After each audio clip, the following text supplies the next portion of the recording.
apa kabar? Balik lagi di Banaran Talk with me, Satrio Dimasruri. Hari ini kita bakalan bahas sesuatu yang menarik tentang kopi. Kita akan bahas tentang cita rasa kopi, kita akan bahas tentang karakteristik kopi langsung dari ahlinya kopi. Penasaran gak sih? Aku sih penasaran. Kalau misalnya penasaran, pantengin terus channel YouTube-nya Banaran ini. Hari ini jangan kemana-mana. Langsung aja kita ketemu narasumber kita. Masuk!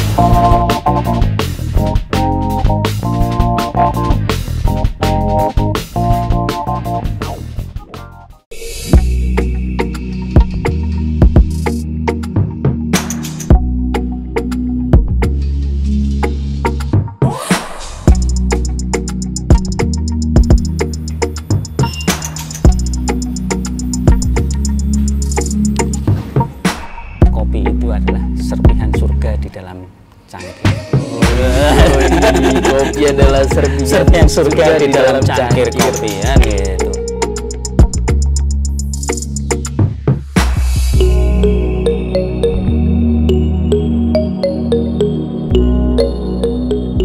Halo semuanya, selamat datang di Banaran Talk dan ini udah bareng sama bintang tamu kali ini spesial banget nih ya ini. Di samping aku sudah ada Bapak Widya Banuaji, tepuk tangan. Tepuk tangan, gak apa-apa Pak, tepuk tangan ntar sama editor diedit gitu. Oke, siap. Pokoknya ngerepotin editor aja udah. Dan kali ini kita udah ada di pabrik kopi Banaran, bener Pak ya? Betul sekali. Ini dari tahun 1911. 1911. Wow. Ini agak sedikit gimana ya, kayak lemes gitu, mau ngobrol sama Bapak ya. Oh iya, Pak Banu kita boleh buka masker aja ya, karena tadi sebelum acara kita sudah melakukan swipe up. Oke. Pak Banu, aku mau tanya dulu nih tentang personalnya Pak Banu. Apa yang membuat Pak Banu jatuh cinta sama kopi? Oke ya, secara nggak langsung saya diperjalankan kepada kopi ini sejak kuliah ya sebenarnya kan. Oh gitu. Kuliah, tahun berapa tuh Pak kalau boleh tahu? Saya kuliah tahun 96 masuk. Oke, saya umur 5 tahun. Tahun 96 masuk, saya di awal itu di D3 ya, D3 perkebunan memang dalam hal itu. Salah satunya itu memang banyak sekali di situ mata kuliah tentang budidaya tanaman. Budidaya tanaman. Ada kopi, ada teh, ada karet, kakao, dan macam-macam aneka tanaman. Cuman dalam hal ini salah satu yang saya ketertarikan satunya adalah kopi ini. Kopi. Gitu. Kenapa Pak? Apa yang bikin jatuh cinta? Unik aja ya kopi. Ketika kita bicara kopi itu banyak hal yang bisa dikulik istilahnya gitu ya. Ada banyak seni dan macam-macam di situ. Mulai dari hulu sampai hilirnya. Betul sekali. Dari mulai biji ditanam, pemeliharaan tanaman hingga pengolahan, kemudian hingga tersaji secangkir kopi itu penuh filosofi seni. Makanya ada filosofi kopi Pak ya. Betul sekali. Akhirnya sekarang rame-rame itu ada filosofi kopi itu. Terus Pak, aku mau nanya lagi. Kalau aku nih kan awam nih tentang kopi. Aku tuh taunya cuman Robusta sama Arabica tuh.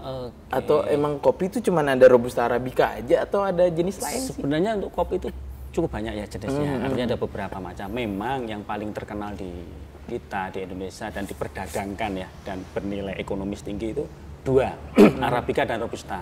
Meskipun sekarang orang mulai lagi melirik jenis kopi Liberica atau Excelsa kalau orang umum. Hanya memang mungkin sedikit ceritanya bahwa karena dalam hal ini awal mula paling banyak orang mengarabica, terutama masuk ke Nusantara dulu. Ketika tahun 1969 tuh. 1969. Ya, ketika VOC masih di Indonesia itu didatangkan pertama itu adalah kopi Arabica. Masuk kopi Arabica di Indonesia. Kemudian dalam perkembangannya sempat jaya juga kopi Arabica, hanya saja pada beberapa tahun kemudian sempat terserang namanya Hemilia Vastatrik atau karat daun. Jadi semua karena ditanam di bawah 700 meter permukaan laut. Kemudian dalam perkembangannya sekitar tahun 1900 untuk mengisi kekosongan di leveling di bawah 700 meter dari permukaan laut lah datangkanlah kopi Robusta. Itu di tahun 1900 oleh ketika itu masih VOC juga ya ketika VOC. itu. Berarti tahapannya masuk di Indonesia itu Arabica dulu, Terus perawatannya ternyata tidak proper lah ya. Iya, betul, karena habis ada itu masuk karat Liberica, baru Robusta ya Pak di Indonesia. Hanya Liberica itu kurang bisa berkembang ketika itu. Cuman dalam perkembangan sekarang karena Liberica atau Excelsa ini punya karakter perakaran yang kuat, ini dimanfaatkan sebagai batang bawah. Jadi batang bawahnya kopi Excelsa disambung dengan Robusta. Jadi Robustanya lebih tegak ya. Lebih tegak. Ketika tahan angin. Iya. Tidak mudah goyang. Kemudian tahan kekeringan karena perakaran dia cukup dalam kan dengan kopi Excelsa tadi. Terus aku mau nanya nih Pak, kalau kita bicara masalah Arabica, Liberica, Robusta, itu cita rasanya seperti apa? Kalau bisa kan beda-beda nih. Kalau aku taunya kan Arabica itu acidity tinggi. Betul. Yeah. Robusta itu bitter. Liberica belum pernah minum. Gitu. Oke, nanti kapan-kapan kita hunting. Boleh. Cari kopi Excelsa karena biasanya yang masih mengembangkan kopi Excelsa itu masih di kampung-kampung, Mas. Jadi ya, kita harus cari ke situ. Kebetulan kalau kita di tempat kita sangat jarang, meskipun kita katakanlah tanaman Excelsa kita manfaatkan sebagai batang bawah. Ada juga, tapi tidak diambil produksinya. Tapi nggak diambil buahnya ya Pak. Betul. Jadi kalau bicara tentang cita rasa atau mungkin karakter lah kalau saya nyebutnya karakter rasa kopi antara Robusta, Arabica, kemudian Liberica itu terletak lebih dominan itu adalah dari sisi tadi itu disampaikan tingkat bitternya ya. Karena kalau di Robusta itu memang lebih bitter dan mild dari si bitter kemudian dia aromanya lebih ke woody kan, Iya. Nah, gitu. Tapi kalau yang di Arabica dia lebih soft lah, lebih untuk bitternya lebih dengan bitternya soft tapi lebih ke fruity-nya gitu. Itu aku pernah tahu itu kopi bisa rasanya grape. Blueberry itu Arabica itu sih Pak. Nah, itu lebih ke Arabica dan itu biasanya juga satu dipengaruhi oleh kondisi lingkungan, tanah, iklim, kemudian juga teknik seduh, itu juga sangat berpengaruh kan. Efek ya Pak ya, teknik roastingnya juga. Betul, teknik roasting. Kemudian kalau bicara tentang acidity-nya tadi itu kan untuk kopi Robusta dia memang lebih soft ya, lebih untuk acidity-nya ya. Cuman kalau yang kita bicara dari yang Arabica memang lebih tinggi. Nah, posisi yang tadi Liberica itu kadang ada yang menyebutnya dia bisa di antara Arabica dan Robusta. Berarti di tengah. Ada gitu, bisa Pak? Di tengah. Cuman kadang-kadang juga dia bisa posisi di bawahnya Arabica sebenarnya. Di bawah Arabica. Ya, karena kalau bicara kafein, tingkat kafein itu tertinggi di Robusta. Kemudian Arabica, kemudian Liberica, kan gitu. Kemudian tapi kalau dari sisi rasa buah tadi itu ya fruity-nya itu ini hampir bisa mendekat ke Arabica. Nah, tapi lebih cenderung ke nangka tadi itu. Kan gitu, aroma nangka, rasa nangka itu. Nah, tapi kalau pasar Eropa selama ini yang kita produksi di sini agak kurang suka dengan Liberica.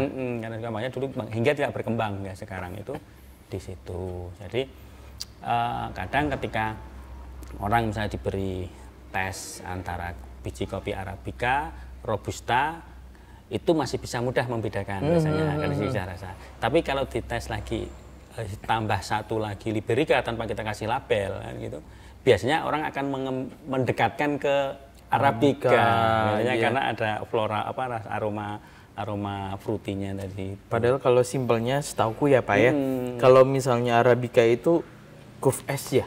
Ya, bener ya. Di buahnya itu curve S. Kayak gitu sih. Oh ya. Tapi aku penasaran lagi nih. Pak Banu tahu banget tentang kopi. Kan tadi Pak Banu cerita mulai dari pertama kali masuk ke Indonesia, terus berkembangnya seperti apa. Terus Pak Banu juga tahu tentang Liberica juga. Pak Banu itu belajarnya dari mana, Pak? Ya sebenarnya kalau selain tadi kan Bapak kuliahnya D3-nya belajarnya tentang kopi nih.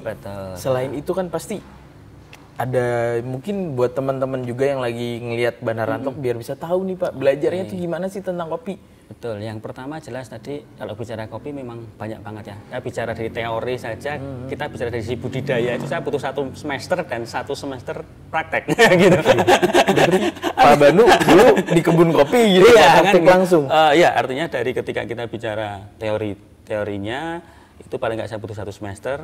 Kemudian didampingi dengan prakteknya itu juga 1 semester. Nah, praktek itu kayak SKS itu. Gitu. Kemudian selain itu kita juga berarti juga ya, kebetulan kita di Indonesia itu ada Puslit Koka ya, Puslit Kopi dan Kakao di Jember, itu juga Pak. Kita bisa referensi. Kemudian banyak referensi buku-buku yang bisa kita gali, baik yang Indonesia lokal maupun apa ya dari asing, itu juga ada. Kita di areal kebun kopi yang jelas kita mengelola ya, mulai dari pemeliharaan. Pemeliharaan itu sendiri sebenarnya kita juga dari mulai pembibitan kopi kita harus tiap tahun harus ada, karena kopi uniknya itu dia tiap tahun itu akan kita sulam. Sulam itu pasti ada 1-2 pohon kopi yang mati. Gitu. Jadi kita seorang pekebun kopi wajib punya bibit kopi tiap tahun. Soalnya aku itu berpikirnya adalah gini Pak. Jadi kalau misalnya ini pohon sudah panen, misalnya pohonnya sudah dipanen, terus diratain gitu. Gitu enggak ya Pak? Enggak lah, kita umur kopi itu bisa sampai 40 tahun lebih kalau dengan satu pohon kopi dengan pemeliharaan yang baik dan benar. 40 tahun. 40 tahun lebih masih bisa produktif dengan baik. Ya itu memang tadi saya bilang itu seninya banyak di kopi, mulai dari setelah ditanam, kemudian pemeliharaan. Di mana kita yang tadi lakukan itu adalah kita pengawasan pemeliharaan juga, mulai dari yang di permukaan tanah jelas ya, pengendalian gulma kan gitu. Kemudian selain itu juga ada pemupukan. Kemudian pengolahan tanah. Kemudian pengolahan tanah itu juga nanti kita juga membuatkan apa namanya untuk jebakan-jebakan air, rorak istilahnya, atau gundang gandum kalau istilahnya orang kebun nyebutnya gitu. Itu yang di permukaan tanah. Kemudian naik lagi kepada batang. Ketika kita bicara batang, itu adalah manajemen batang. Nah, manajemen batang ini untuk sebagai manajemen cabang kopi. Apalagi kalau kita bicara kopi robusta, Mas. Kopi robusta itu uniknya itu dalam satu ruas itu hanya akan sekali berbuah. Satu ruas, berarti cuma satu kali berbuah. Sekali berbuah. Oleh karena itu harus kita maintain betul, kita kelola betul tanaman kopi itu agar tahun depan bisa berbuah. Nah, itu ada namanya manajemen cabang atau manajemen batang. Jadi kunci suksesnya kopi itu ada 2, 1 populasi, kedua manajemen cabang. Manajemen cabang. Populasi tadi dengan sulam tadi. Yang bawahnya pakai Liberica itu ya Pak ya. Pakai Excelsa atau Liberica itu kita sambung dengan Robusta. Kemudian kita fungsinya untuk sulam. Sulam adalah mempertahankan populasi. Misalnya nih kita pakai jarak tanam 2,5 kali 2,5. Jadi 1 hektar ada 1.600 pohon. Jadi dengan adanya fungsi sulam tiap tahun, 1.600 pohon itu akan bertahan terus. Bapak sampai apa loh? Luasnya berapa, ketemunya berapa, jaraknya berapa? Itu udah kayak ke mindset ya Bapak ya? Kayaknya gitu deh. Kita harus hafal Mas, nanti kalau jenengan kapan suatu saat kita main ke kebun, Anda harus hafal namanya cabang B0, cabang B1, cabang B2, dan seterusnya. Kemudian tunas-tunas itu, karena itu bicaranya apa? Seninya tanaman kopi itu tidak bisa 1 hektar langsung dibicara 1 hektar. Kita harus pohon per pohon. Berarti kalau misalnya Pak Banu dulu sebagai sinder ya Pak ya, berarti tahu karakteristik pohon yang ini seperti apa? Yang ini berbeda, yang ini berbeda lagi. Betul, itu karakter untuk pangkasnya juga perlakuannya berbeda. Dan itu berapa ratus hektar tadi Pak? Kita 424 hektar. Kalau saya itu udah mending di rumah tidur. Ya itu sekitar 600 ribuan pohon. Nah itu dia Pak, 600 ribuan pohon. Intinya mungkin itu saja sih kita bicara ketika kita dengan kopi, dengan pernik-perniknya ini masih banyak hal yang masih bisa kita eksplor ini kopi. Baik mulai dari pembibitan sampai dengan tersaji cangkir kopi. Dulu keren banget Mas ketika kita bicara waktu saya diberi ini ya semangat ya. Artinya bahwa ketika waktu itu bagaimana kita mengelola mulai dari kebun kopinya, kemudian pabrik kopinya, termasuk roastingnya, hingga mengelola resto atau kafe kita, saya bisa bercerita mulai biji kita tanam hingga tersaji cangkir kopi. Gitu. Karena Bapak mulai dari kebun, Bapak ngurus sampai dengan ke resort dan restonya. Betul. Jadi Bapak tahu hulu sampai hilir. Kurang lebih seperti itu dulu. Sampai bil tamu ya Pak ya? Iya, bil tamu kan gitu. Iya. Sama ini Pak, aku tuh penasaran. Bapak itu kan semua orang ya, semua orang itu punya life goals masing-masing. Kalau kayak aku tuh life goalsku sih aminnya bisa memberangkatkan haji orang tua. Tapi orang tua udah berangkat haji, jadi life goalsnya gugur. Nah, kalau Pak Banu sendiri life goals yang belum tercapai? Kalau bicara kita bicara kopi ya, kalau pribadi ada sih beberapa kan itu. Tapi yang kita bicara kopi itu untuk semangat kita, kebetulan karena saya memang senang banget di kopi dari awal ya, passion saya itu. Kalau bisa itu kita kopikan Indonesia. Kita kopikan Indonesia kan gitu. Contoh nih misalnya gitu. Oke, Pak. Nah, selama ini kan kita kayaknya bangga nih minum americano. Iya benar. Ketika di kafe pesan americano. Iya, kita ke Star itu ya, gitu kan. Pesennya americano. Kan gitu. Nah, saya berpikir kenapa sih nggak ada Indonesiano? Benar. Indonesiano apa itu? Kopi itu, bro. Gitu kan maksudnya kan. Iya. Gitu. Kopinya diminum, orangnya ditubruk. Yes, kan gitu kan bisa. Iya. Nah, maksud saya di situ. Contoh-contoh kecil untuk aja kan selama ini kita nggak gitu. Nah, makanya sedangkan kopi Banaran ini ada keunikannya, Mas. Apa tuh, Pak? Terkenalnya itu adalah dengan Java mukanya. Oh iya bener sih. Aroma mukanya. Jadi kan gitu. Di episode lagi ya. Di episode sebelumnya nih Pak, kita tuh sempat ngundang barista dan ya memang dia mengakui gitu, memang mukanya Banaran itu the best sih, robustanya sih. Nah, kalau misalnya bahas untuk ketemu rasa mukanya Banaran, itu gimana Pak caranya Pak? Oke, sekarang gini ya, kalau kita tadi sebelum saya lanjutkan dulu, ketika makanya saya ingin mengkopikan Indonesia dengan Indonesiano Java Muka. Indonesiano Java Muka. Artinya yang jelas kita Javanya sendiri kita bicara tentang Indonesia. Iya benar. Asal mula kopi kita di Jawa Tengah ini. Betul. Mukanya adalah dari karakter kopi Banaran ini, Mas. Oke, berarti basicnya kopi yang sudah ditanam oleh PT PN 9 ini, terus dihasilkan, terus dipanen, terus diolah, di roasting. Dari segi teksnya sudah ketemu mocha. Indonesiano Java Muka. Thank you Pak Banu. Terima kasih buat waktunya, terima kasih buat ilmunya. Aku udah senang banget bisa main ke pabrik Banaran ini yang berdiri dari tahun 1911. Ini lebih tua daripada Indonesia malah ya. Iya, 1911. Yaudah kalau kayak gitu Pak Banu, terima kasih untuk waktunya. Sama-sama, Mas. Buat teman-teman, pokoknya ditunggu lagi nih ya untuk Banaran Talk berikutnya. Terus kalau pengen pesen atau order produknya Banaran via dari sosial media itu bisa. Terus juga ada beberapa marketplace ya Pak ya. Betul. Terus ada banyak banget lah, pokoknya bisa mampir langsung ke Kamu Kopi Banaran. Bisa atau langsung order ke marketplace bisa. Tapi sebelum itu Bapak, aku tuh kan pengen diilhami Bapak. Iya diilhami. Aku berikan aku satu buah motivasi Bapak, atau juga motivasi yang bisa menyemangati teman-teman yang melihat channel ini. Kalau saya memandangnya adalah ketika kita bicara kopi kan gitu. Kopi itu adalah serpihan surga di dalam cangkir. Kopi adalah serpihan surga di dalam cangkir kopi kan gitu. Itu mungkin artinya keren. Syukurilah, nikmatilah ketika kita mendapatkan kopi itu. Thank you Bapak. Terima kasih waktunya. Jadi sekali lagi, kopi itu adalah serpihan surga di dalam cangkir. Keren banget. Kalau kayak gitu, Satrio Dimas Ruri pamit, Pak Banu juga pamit. Sampai ketemu di episode selanjutnya.